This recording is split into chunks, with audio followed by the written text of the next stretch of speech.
Hey, everybody, it's Anissa Short. Welcome to another episode of Conversations with Chosen Pen. I am here once again with another fabulous guest, and unfortunately, Dr. Norma couldn't join us, but she'll be back soon. I promise she'll be back soon. Our summer workshop series continues, summer reading series, I should say. We brought to you authors from various places with various genre of books, and today is no different. As a matter of fact, today's guest is one of our very own.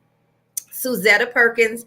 She hails from the great city of Fayetteville, North Carolina, where Chosen Pen is also located. And we're actually family. She's a part of the Chosen Pen family. So we're honored to have her. So without further ado, let's just get to talking. Listen, I've already gotten busted. I shouldn't say Miss Suzetta, but Suzetta Perkins, thank you so much for saying yes to be a part of this entire situation. Well, thank you for having me. I appreciate being asked to do so. Well, it only makes sense. I don't even know why we hadn't had you before now, because you're part of the Chosen Pen family. You were, as I understand, a very intricate part of even Chosen Pen becoming Chosen Pen, because you and Dr. Norma go way back.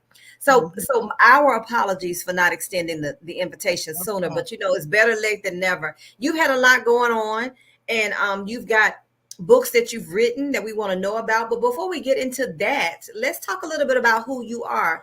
Who is Suzetta Perkins? Well, thank you for having me again, Anissa.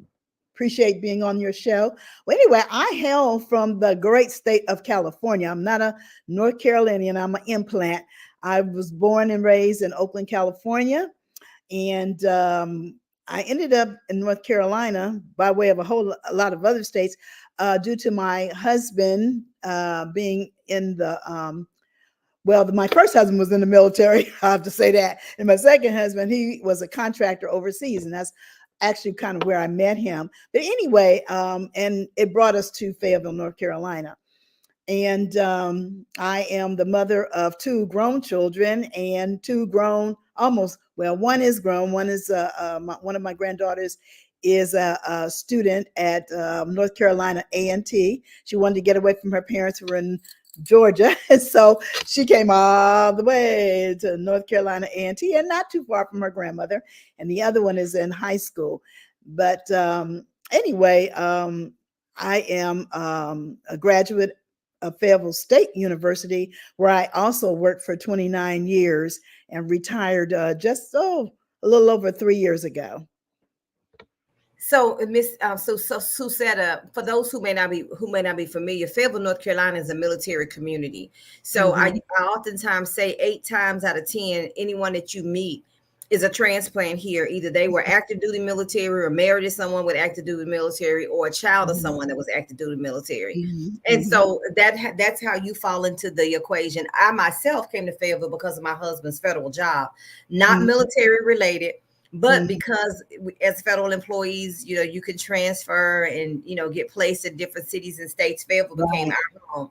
And it was because of my move to Fayetteville that I became introduced to the literary well, I can't say the literary community because I've been a big reader, but the publishing side of it. And so you, I know, have been a part of the Chosen Pen family since its inception, really. Is that fair to say? Yes, that's correct. That's okay, correct. so you and Dr. Norma go way back. So tell us how that kind of evolved. And then after you do that, let's just jump into your literary experience itself as an author.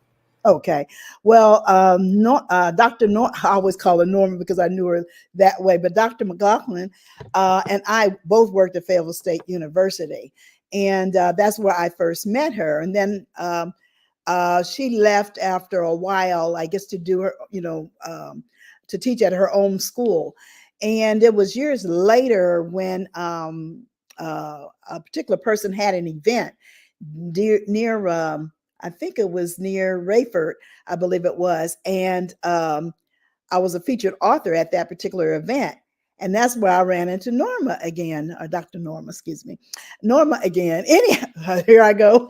And so from there, Jacqueline Thomas, who is a very good friend of mine, we were in a writing group together and also had a long relationship. Anyway, so she told Dr. Norma about me, and Dr. Norma said, Well, I know Suzetta already.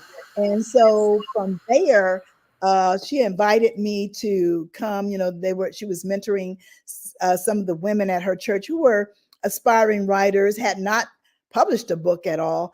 And so I came to the meeting. I really honestly thought I was going to be at one meeting, but it ended up, I know 2 years later, I said, I'm still coming to, coming to the meetings, and then of course, when, we had breakfast on Saturdays, I was you know, but it has been a real joy because several of the women that I actually mentored, meaning that I met with them multiple times at Barnes and Noble. We sat, we went over, and we all got published in an anthology under Dr.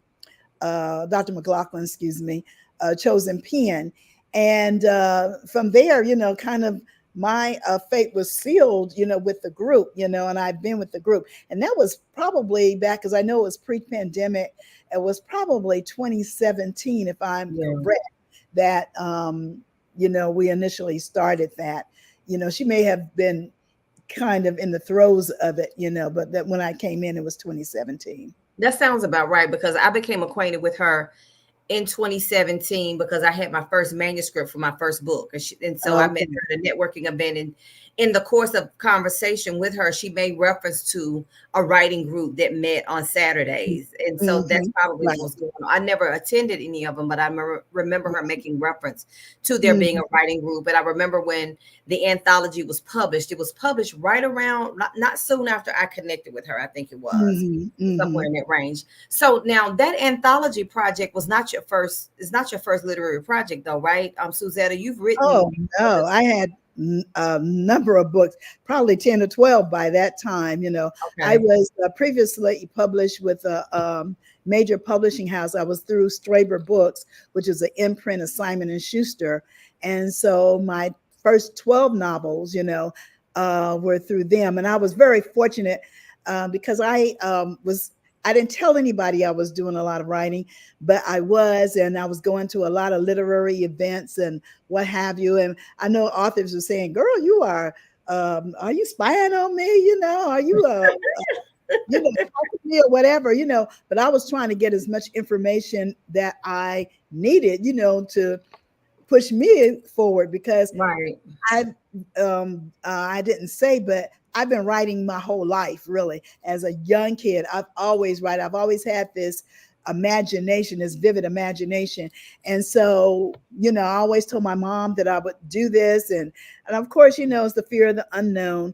But I think that, I think it was in the year 2000. It was the year 2000.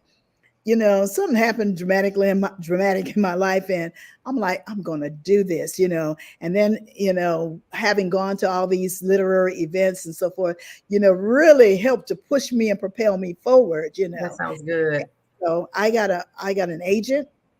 And I met my agent online initially. She was my agent then, but, everybody was doing stuff online before, Facebook and all those other vehicles, came about. And I remember her saying that she was going to be at the National Book Club Conference, which was a conference that I was going to in Atlanta, which I just came back. And I think I've been through almost all of them except for one. And we just celebrated 20 years. So anyway, I knew she was going to be there. And I said, I got to make certain that I get to her particular event. And so, well, my publisher was at one of the events, so I couldn't rush over there to where the agent was. I got into her, at the last minute. I ran over there to her, and then I introduced myself. I had my little cards and what have you. And she says, "Oh yeah, I remember you." Blah blah blah blah. And so anyway, when I had my manuscript, and I thought that I really had something that, I felt, was worthy of publishing. I actually sent my query letter out to a number of places, and I was excited because I did get rejection letters, but those rejection letters were wonderful to me. I still have them. You got replies, right? At least you got a reply. Somebody replied to me, but she was the one that actually said, look, send me the first 3 chapters, and then it was the whole thing. And then after it was fine, and it was a process. It took about a year, but when all was said and done, and she says, I would like to sign you, and then I'll do the footwork. And then she went about, doing the legwork for me, because that's what's excuse me, because That's what that's agents did, right? yeah. Exactly. And so anyway, well, Zane, as you've heard of Zane. But anyway, Yes. she Straber Books. But anyway, she was getting ready to ink a deal with Simon and Schuster, and so my agent said, "Let's chill. I think that you're gonna, I think that she's looking at yours, but let's wait until that deal is inked." And that's exactly what happened. And boy, The I'm rest just is history. the rest is history. Yeah. And so it's been great. I've had great followers and been all over. And and see, now you got me being chatty. Okay. No. I want to.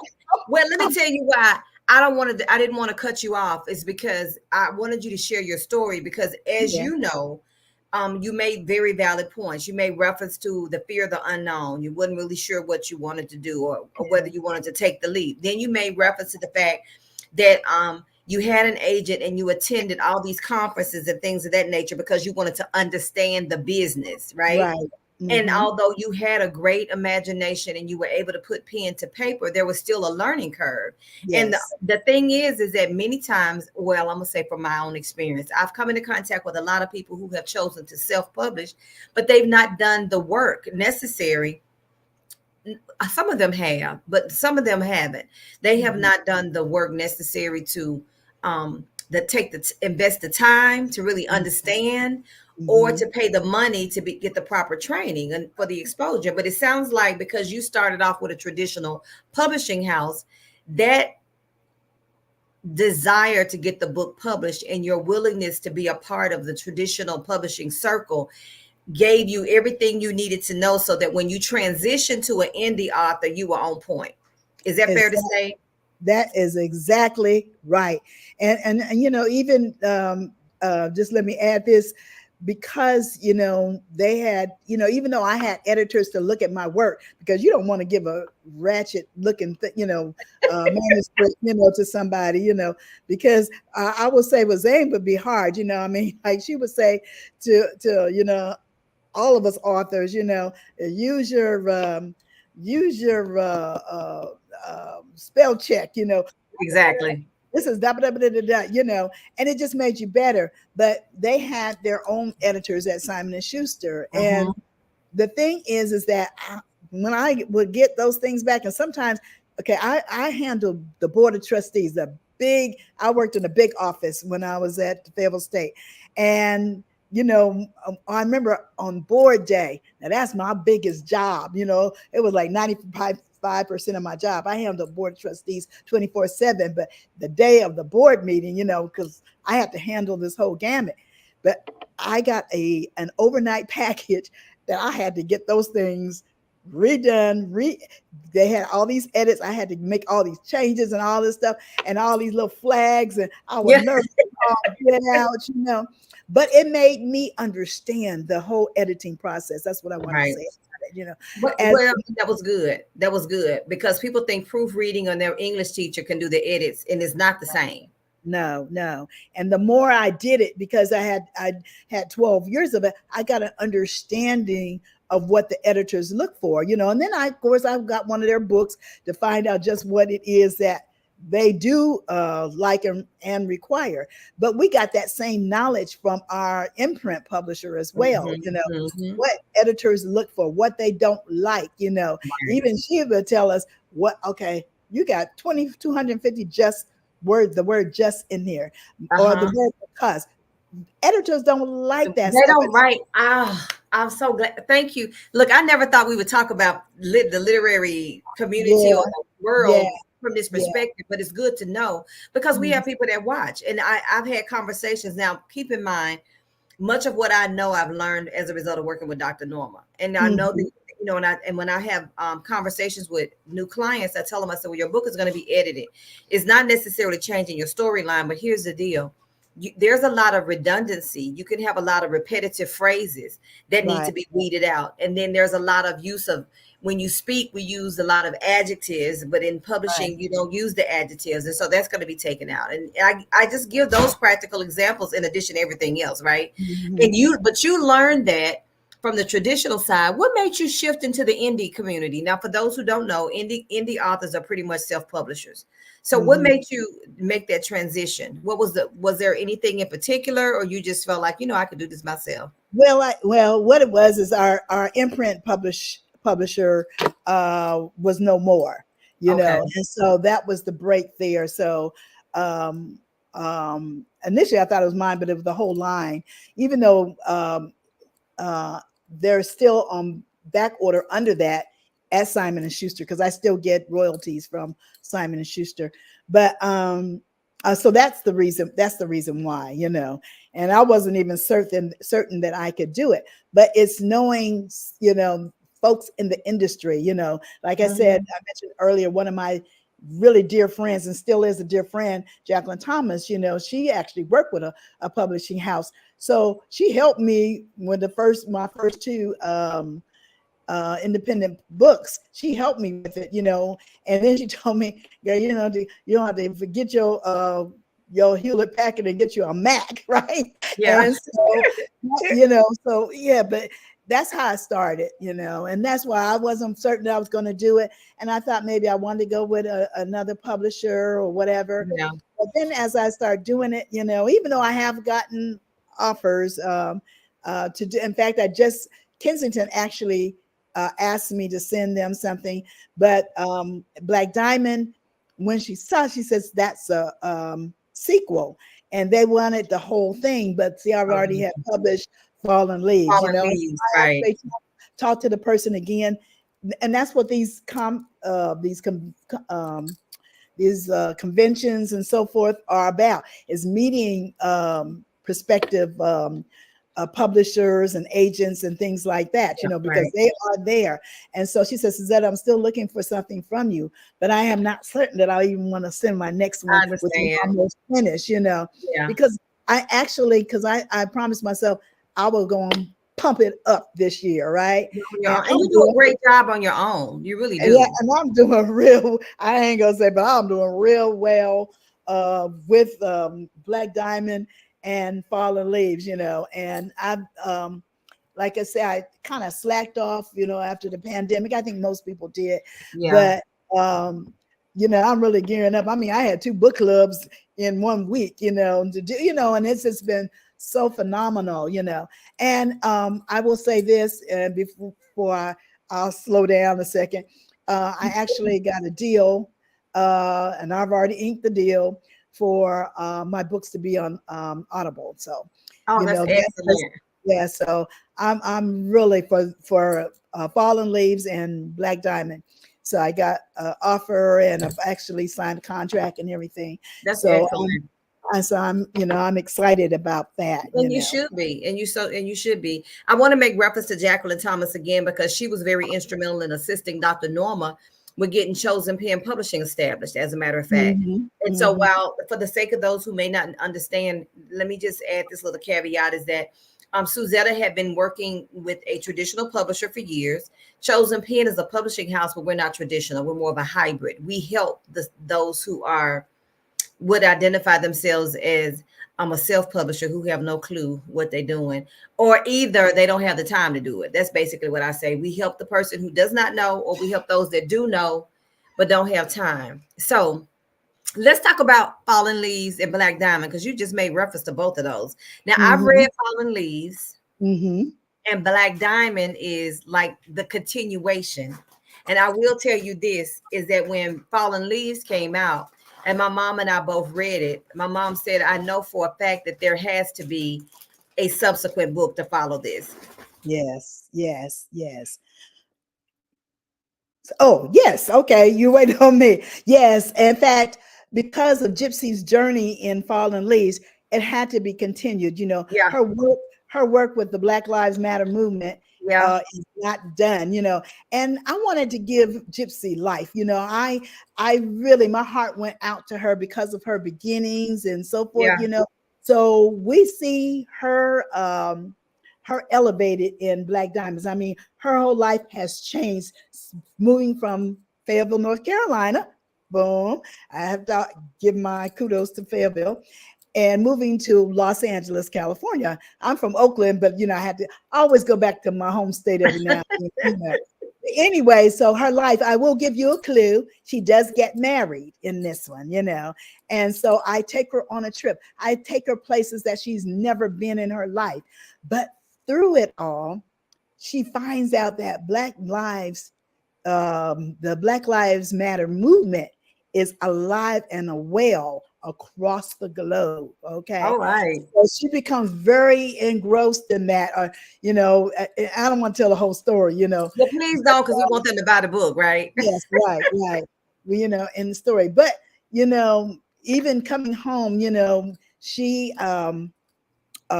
is met with, well, she has a situation at home. Her family, oh gosh, what am I trying to say? Anyway, they have a situation of their own, a Black Lives Matter movement of their own. And, when it hits home, it's even more, I can't even think of I don't know why I'm trying not to give it away, because you don't want to sell the whole thing. It's kind of hard to tiptoe around it without giving too much away. Yeah. Anyway, her life is devastated. I'll put it like that. Her life is devastated by what happens when she returns home. Gotcha. And then in the first story, since we're really talking about Black Diamonds, in the first story, her sister is killed by a cop. And so we find the results of that, because the trial will happen in the second story. But you learn a little bit more about the sister dynamic, because they had a very interesting dynamic, right? Yes, in their stories, as well as everybody that has read it said, okay, there's something had to been wrong with the sister. Okay. Yeah. And so you find out more about that in the second book. You get a lot more information when you go to the second book. But okay. I promise you a good read like you did in the first one. Well, that's what I was going to ask you. Would you recommend that everyone get Fallen Leaves first before reading Black Diamond? Oh, definitely, because then you understand all about Gypsy, because getting it from this point, she's getting married, but nobody knows her first story. Okay. Exactly. And so to really understand Gypsy, to understand how she is, and who she is, you really need to read the first one, because of things also that happens in the second story, which deals with her sister's family, because they're still a part of her, and they still show up in the second story. Okay, I bring some conclusions and some new stuff. Okay, so we're gonna let me just say this, because I have got to read Black Diamond.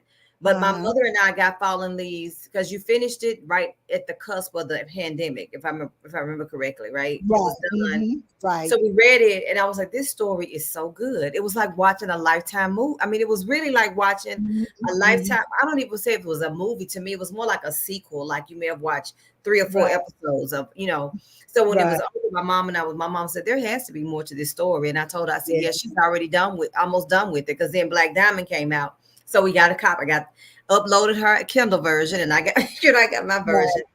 So in reading it, it's a continuation. So while I believe I will say that from what I've read, it's good by itself as a standalone. I agree with the comment that they really need to read Fallen Leaves, and then because they get a better grasp of the full, they get the full picture. Some of the things in Black Diamond make more sense because you would have read Fallen Leaves. Is that fair to say? Yeah. Okay. In fact, let me say this. Okay. A book club. In fact, both book clubs that I was recently a guest of. Well, the one book club read Fallen Leaves because the other book club had already read it before. But what happened was when some of the members, and it was several of the members, had finished Fallen Leaves, they went ahead and got Black Diamond because they needed to know. you Yeah. know. And I'm saying, okay, girl, because when you write, and you know this as an author, when you write a story, when you put that last page on it, you're writing to sell the very next book. Okay. Okay. And so they said we had to know. And so what happened, even out of that, I mean, because oh my God, that meeting was, well, let me look, I have so many things to say about that meeting. Oh, okay. So, but you may say too much. We don't want people No, no, to. no. I'm not going Okay. to say Okay. too much. Okay. I'm not Okay. going to say too much. I'm going to say, well, let me say this first. But one of the girls that was in the meeting who was so intrigued by it, she called me the next day. Of course, I didn't answer her right away because when I see phone numbers, I don't know. I don't answer them. I And understand. so I'm glad that she left a message. And I don't always listen to messages either. But anyway, I did that time. And she says, "Look, can you come back to our meeting in December? I just did it, and do Black Diamond. I want I want to do this book." And that's because all of them were chatting. I said, Uh-huh. "Let me check that date. You know what? I'm there, and that just made me feel so good." But what I was going to say was that what was I? What was I? Oh Lord, I lost my thought. I should have went to my. I wish I went. I should have went to my first. I know what I was going to say. But because they were reading this particular book club was reading Fallen Leaves, they were saying. In fact, the president came to me or sent me a text. This is that I'm having a hard time reading this book because it was my situation, the pandemic. What Wow. happened? And then everybody started giving their testimonies during that meeting, and I mean, honestly, I mean, the tears, little tears were trickling down, and people were giving their stories, and this person that we were texting, who was the Yeah. president, she Right. says, I went ahead, but she said she says, this character, I think she said she was the sister, okay, and the brother was Oh, wow. and she says, and her brother died during COVID, and so this one had a story. This one had a story, and I just had to sit back there, and I said, I promise you, I wasn't trying to, make anyone feel any, a certain way. Yeah. I was Right. just Right. trying to Right. tell people how I was feeling. I wanted to write a literary story, but it didn't turn out that way. But I was feeling some kind of way. I was just, you know, at my wits end, about all this, because All we the have stuff never we saw on the experienced. news. Right. Yeah, we have never experienced. And then the George Floyd, even though so many of our Black people have died, but because we were all sitting in front of our TVs Yep. at the moment that happened, it hit us, It hit like a so ton of bricks. differently. Yeah, Right. and I didn't go out there and do anything, so I made Gypsy do it for me. You know what Yeah. I'm saying? Yeah. Yeah. Yeah. Because I had to express how I was feeling during this But moment. the beautiful thing about this, and Dr. Norma has said this, and I'm sure you can relate, and I've seen it. I've not done a lot of fiction. I've only done one Mm-hmm. work of fiction, Mm-hmm. but nevertheless, whether it's fiction or nonfiction, when you choose to put pen to paper and publish a piece of work, whether you feel like it's something that it comes from the work that you do, or something has inspired you, whether it be something in your own personal life or something on the news, you really are creating something that help people get through what they're getting through. Exactly. In your book club moment, when everyone began to pour out their heart, it was like a therapy session around books. People Yeah. don't understand the Yeah. magic of reading. We Yeah. just look at it. And I'm not knocking the Audible, don't get me wrong, but when you with the power of a voice, the power of a story is so transformative. And so Yeah. when people say they have a book that they need to write and they don't do it, they're doing themselves a disservice, but they also are placing doing a disservice to their community, the community Mhm. that's waiting to hear their story. So I'm glad you shared that, because that's a very important part. And Dr. Norma says that. She says your story needs to be read by someone else. It's not for you to keep. And she says it's selfish of you not to write the story. And I'm like, oh my God, you made it selfish. She's like, yes, because it's not for you, it's for someone else. So Mhm. thank Yeah. you for putting pen to paper and continuing the process and not just being a writer. Mhm. I'm not saying that to place insignificance of being a writer, because that's very significant. But you've taken it from not just penning books yourself, but actually serving as a mentor to other people, Yeah. serving on the board of Chosen Pen, partnering with Dr. Norma because you believe in what Chosen Pen is about, and then also being a part of what we're shifting to host. I said Dr. Norma went to sleep and woke up with another idea, the literary awards. And so you're leading as one of the judges to one of the genres to determine Mhm. who's going to Mhm. be a first, second, and third place winner in that specific genre. Talk to us a little bit, or give us your personal perspective as someone who's been a part of this whole community for several years, how significant participating in something like a literary awards program is for an author, whether they be a first-time author or seasoned author.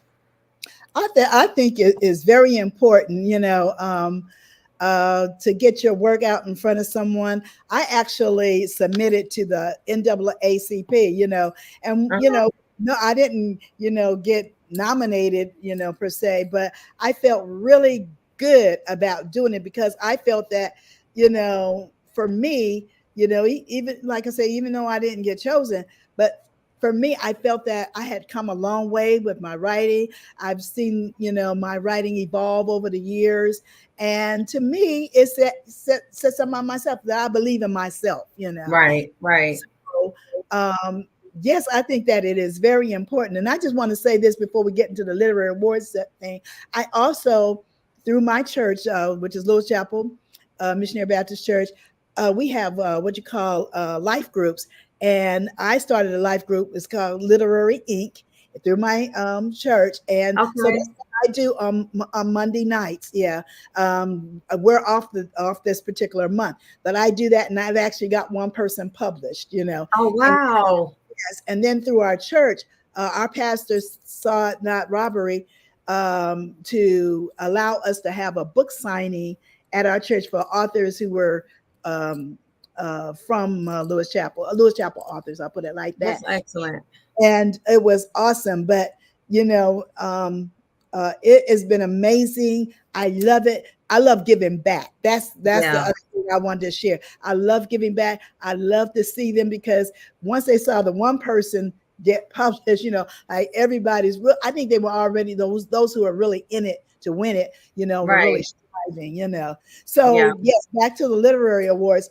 I just think that is so important, and it gives you a sense of what can I say, a sense of accomplishment, I guess, if you Yeah. will, Yeah. by doing so. And so, like, I've actually, even like Vanessa Miller, those people I've helped to get to Barnes and Noble and so forth. I've actually talked, sent the stuff to them for this For award, them, right. board, personally, and those that I know personally, for whatever reason, like you were stating when we had our little meeting about, people are sometimes slow, and whatever, you got to prod them, that kind of thing. But I just think that it's just so worthy. It is. I think so too. Yeah. I agree. So, Here's how I see it. I see that whether you're a brand new author or I see it from two perspectives. Okay, so let's say you're a brand new author. This is very new to you. This you've written your first, maybe first, second, or third book, and you're new to the whole process. Submitting your book for consideration for an event like this, because of the way in which we're going to facilitate, everyone who submits will get a response. They may not make first, second, or third, but they'll get feedback as to right, whether or not why they didn't make the first, the right, top. So there may be some things they need to tweak in their, if this is their self-publisher. So it's a right, learning experience, right? exactly. So from that perspective, that's a plus.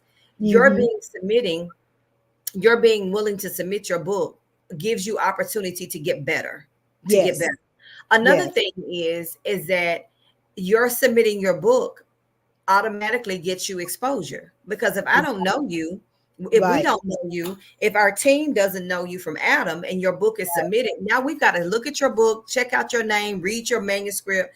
So now you get exposure from people who you probably would not have otherwise gotten exposure from. So that's not a lose. That's not a loss by any stretch of the right, imagination, right? right, But then right. let's just say you are one of those people who been writing for a while, you've got a lot of experience, you've written lots of books, people, your name is well known.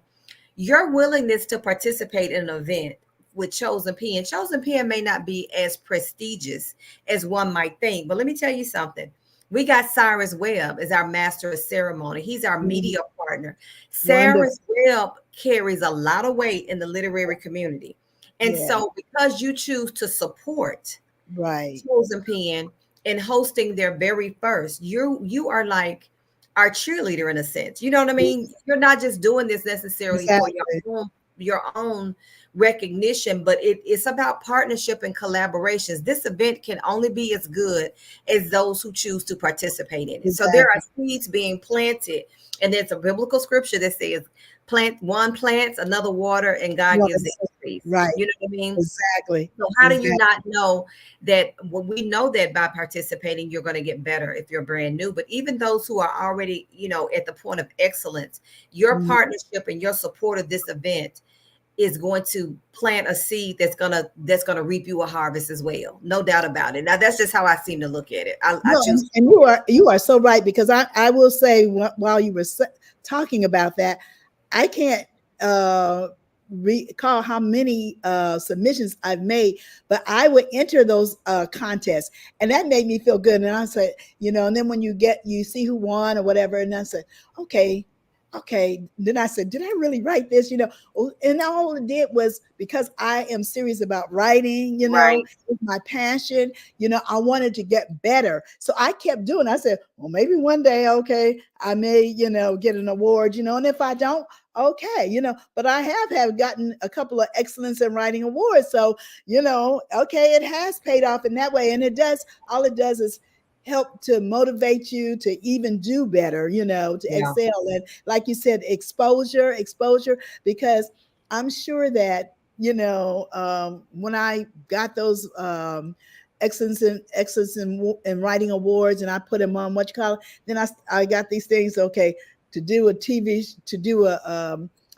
Facebook Live thing, all the way in um, Texas, and this is a big black can't okay oh A I big can't. conference, a big Oh, this conference. conference. Yeah, I can't remember right off the top of my head now, and I know that what's the name be upset at me, but anyway, but you know what? That's what happens, and people see you, and it's word of mouth. Even when I got my start, people didn't know me, just Mhm. my friends, that I have, that's in my circle, or from home, but it's the word of mouth, and especially if you write a good story, so Right. yes, exposure, Exposure, and exposure. right, yeah, and the feeling that you get, that you've done something great. Okay, so maybe you didn't get first, second, or third place this time, but maybe the next time you will, and then if you come to the event, which our event will be on December the 7th, December the 7th. celebration, okay, and you see those who do win, then you're like, okay, It okay, gives you something to aspire to. exactly. It Those are the gives you words. something, right. And then Yeah. the first, second, and third place candidates. So the way this thing is going to work, we've got a panel of people who are going to be judging each of the genres. For those who are watching, you got fiction, nonfiction, poetry. We've got young adults and children's books. So there's a group that's going to be judging, and they're going to select the first, second, and third based on a list of criteria, checklist. Right. For those who don't make it to the first, second, and third place, you're going to get notification, and they're going to give you we're going to thank everyone for submitting their book for consideration, and we'll give you some feedback. But the first, second, and third place winners then are going to be interviewed, first, second, and third.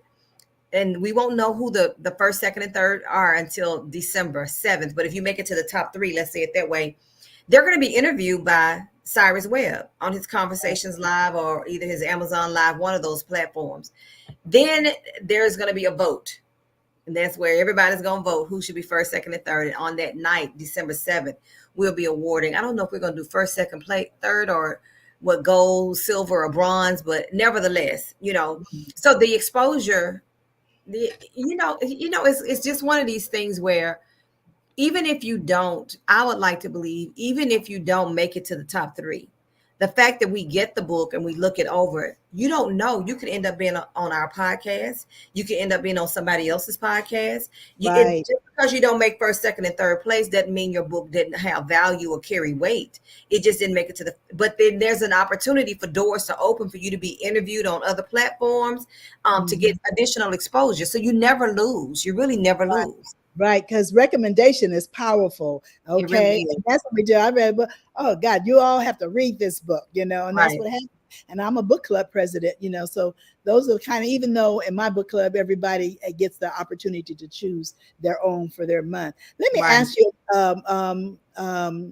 so that the listeners can know for sure. So the first, second, and third place winners will be in each category. Is that It's correct? one in each category. That's correct. Okay. So there, Okay. with the top three will be chosen, and then there'll be an actual vote. Okay. That will be opened up to the public for people to vote, and then in each category, first, second, and third place in fiction, nonfiction, each genre in each genre, right? Right, exactly. So yeah, it's worth it. It really is. And then the application is simplistic. It's everything is on chosenpen.com. So for those who may be wondering, where do I get the chosenpen.com? Click on the literary awards event. And then the submission is only $25 a book. So if you Right, have one in in each category, do one for every category. You can right. do that, or you can just focus on fiction and nonfiction. Whatever works for you is fine for us. So we kept the registration low because we want to give everybody an opportunity. So I'm Mhm. looking forward to more people in your community, in our community, the people who might be watching, and even those who might share this broadcast. Send all your friends to chosenpen.com. That's what we, Yeah. for our And services, about what we offer, but especially for the Literary Awards program.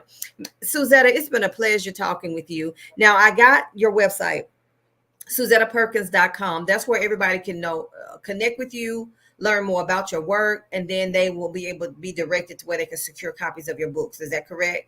that is correct. Yes. Okay. All right. Well, excellent. Thank you again, my friend, for saying yes to this invite. It's been a pleasure talking with you. You and I can talk for probably another hour. We really Right. could. I Right. will not Right. allow. Right. I know I had to tame it a little bit, because I know I get excited when I'm talking about books, and especially when I'm talking about mine. I get Yeah, really excited and I get carried away. But I appreciate and thank you for having me on your show this evening. you're very And welcome.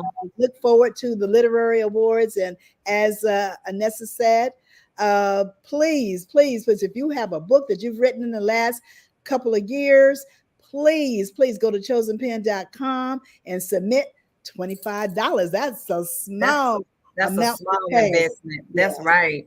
Small investment. So as I'm yes. already shared, Miss Suzetta Perkins, her website is SuzettaPerkins.com. Connect with her for more information about Chosen Pen and our services, and particularly the Literary Awards program. Go to chosenpen.com. All the information you need to know is there. We are here every Monday, 6 p.m. Eastern, right here, same place, same time. Don't forget to like, comment, and share. Make sure you share. Our community is getting larger. We want more, and there's more in store in 2024, but we can't do it alone. So I want to say thank you on behalf of Dr. Norma McLaughlin. Thank you on behalf of the team of Chosen Pen, including those who serve on our board, like Suzetta. We would not be here if it were not for you, and we hope we see you again on next week, 6 p.m. Eastern. Have a great week, everybody.